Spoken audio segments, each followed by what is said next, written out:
Baiklah, saya akan membahas mengenai penjelasan kasus dari metabolic effect of second generation antipsychotic. Nah, di sini yaitu 26-year-old woman, yaitu seorang perempuan berusia 26 tahun, emergency department visit, yaitu datang ke instalasi gawat darurat. Chief concern yaitu reports that her life is in danger, yaitu mengatakan bahwa hidupnya sedang dalam bahaya. Believe itu transmitter have been inserted into her bedroom wall, yaitu ada alat pemancar yang dipasang di dinding kamar tidurnya. These transmitter are broadcasting her talks to a central government agency, yaitu alat tersebut menyiarkan pikirannya ke suatu badan pemerintah pusat. The agency is plotting to kill her, yaitu badan pemerintah tersebut sedang merencanakan untuk membunuhnya. Mental status examination adalah fearful, pacing of the examination room, poor eye contact, response interrupted by frequent pauses, yaitu artinya jawaban sering terputus oleh jeda panjang. Appears to talk back to someone who is not present. Medical historian 1, substance use, yaitu smokes 1 pack of cigarette daily, doesn't use illicit drugs. Physical examination, teen, this half young woman, no physical abnormality. Hospital course, yaitu hospitalized, improve with medication over 2 weeks. Discharge on olanzapine, follow up 3 months check up. Which of the following study should be obtained, yaitu A. Blood urea nitrogen and creatinine. B. Complete blood count. C. Electrocardiogram. D. Fasting glucose and lipid panel. E. Prolactin level. F. Thyroid function test, yaitu jawaban yang paling benar adalah D. Fasting glucose and lipid panel. Nah, clinical reasoningnya yaitu di sini inti konsepnya adalah pasien memakai olanzapine, yaitu second generation antipsikotik atau antipsikotik generasi kedua. Efek samping penting olanzapine yaitu metabolic syndrome, menyebabkan berat badan naik, gula darah naik, lipid atau kolesterol naik. Jadi pemeriksaan follow up yang tepat yaitu fasting glucose and lipid panel, gula darah puasa, dan juga profil lipid.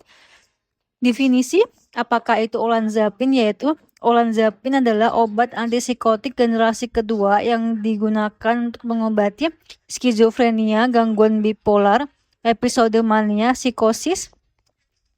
Obat ini bekerja terutama dengan memblokir reseptor dopamin D2, serotonin 5-HT2A.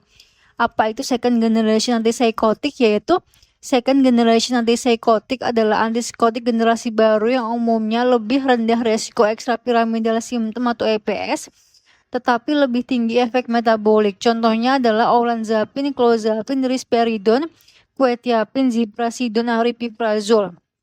Dua etiologi yaitu penyebab penting pasien perlu diperiksa gula darah dan lipid adalah penggunaan olanzapine. Olanzapine termasuk SGA dengan resiko tinggi menyebabkan kenaikan berat badan, hiperglikemia, dislipidemia. DM tipe 2, obat dengan resiko metabolik tertinggi, clozapine dan juga olanzapine. Cara hafal, clozapine plus olanzapine sama dengan badan naik, gula naik, dan juga lipid naik. Nah, patogenesis. Bagaimana olanzapine menyebabkan gangguan metabolik, yaitu di sini mempengaruhi beberapa reseptor di otak dan juga tubuh, terutama histamin H1 reseptor, serotonin 5-HT2C reseptor, dopamin reseptor, muscarinic reseptor. Efek akhirnya adalah nafsu makan meningkat, rasa kenyang menurun, berat badan naik, resistensi insulin meningkat, gula darah naik, lipid atau kolesterol atau trigliserida naik. Nah, patofisiologi yaitu alur sederhana dari olanzapine menyebabkan meningkatkan nafsu makan plus menurunkan kontrol metabolik, menyebabkan berat badan naik sehingga resistensi insulin, sehingga terjadi gula darah naik, resiko diabetes meningkat. Selain itu, olanzapine juga menyebabkan gangguan metabolik lemak sehingga trigliserida atau kolesterol naik, menyebabkan dislipidemia. Kemudian juga selain simptomnya plus alasannya yaitu A. Berat badan naik, yaitu gejala atau tanda berat badan meningkat, BMI meningkat, lingkar pinggang membesar. Kenapa muncul olanzapine? Bisa meningkatkan nafsu makan dan juga membuat pasien lebih mudah mengalami penumpukan lemak. B. Hiperglikemia, gejala atau tanda gula darah puasa meningkat, mudah haus, sering BAK, mudah lelah, bisa berkembang menjadi DM. Kenapa muncul? Berat badan naik dan juga efek obat dapat menyebabkan resistensi insulin. Akibatnya glukosa sulit masuk ke sel sehingga gula darah meningkat. C. Dislipidemia, gejala atau tanda ada kolesterol meningkat, trigliserida meningkat, biasanya tidak bergejala. Kenapa muncul? Olanzapin mengganggu metabolisme lemak sehingga kadar lipid dalam darah meningkat. D. Tekanan darah meningkat, yaitu gejala atau tanda. Tekanan darah naik bisa tanpa gejala. Kenapa muncul? Yaitu kenaikan berat badan dan juga sindrom metabolik meningkatkan resiko hipertensi.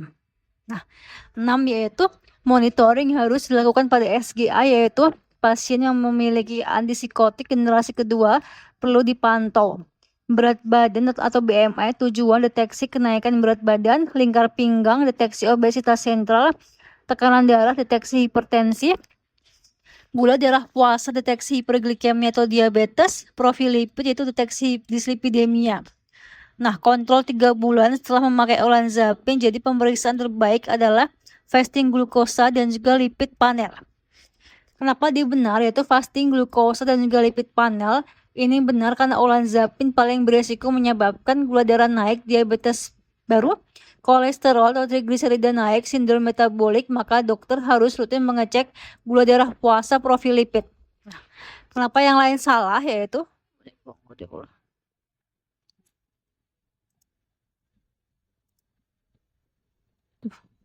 Nah, kenapa jawaban yang lain salah? Yaitu di sini A, blood urea nitrogen, yaitu kenapa salah pada kasus ini? Bun dan juga kreatinin digunakan untuk menilai fungsi ginjal. Olanzapin tidak perlu monitoring rutin fungsi ginjal. Kenapa jawaban ini benar? Yaitu jika pasien memakai lithium bisa menyebabkan gangguan ginjal, diabetes insipidus, nefrogenik, penurunan fungsi ginjal. Jadi pada pasien minum lithium perlu cek bun, kreatinin, fungsi ginjal. B. Complete blood count, yaitu kenapa salah? Olanzapin jarang menyebabkan neutropenia berat. Jadi CBC tidak rutin diperlukan pada pasien yang memakai olanzapin kecuali ada riwayat neutropenia.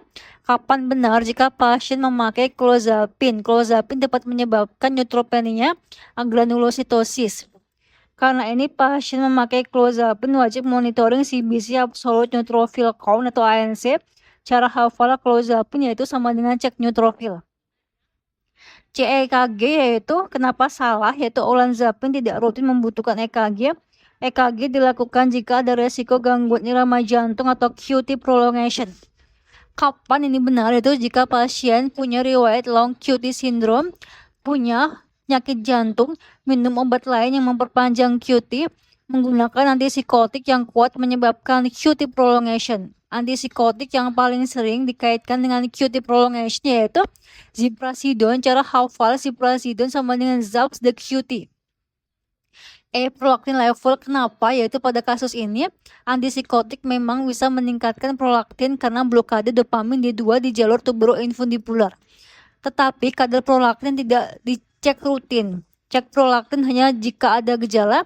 Kapan jawaban ini benar? Yaitu jika pasien mengalami gejala hiperprolaktinemia, misalkan galaktore, amenore, penurunan libido, disfungsi seksual, dan juga infertilitas. Risperidon, cara hafal adalah risperidon raises prolaktin. F. Thyroid function test, yaitu kenapa salah?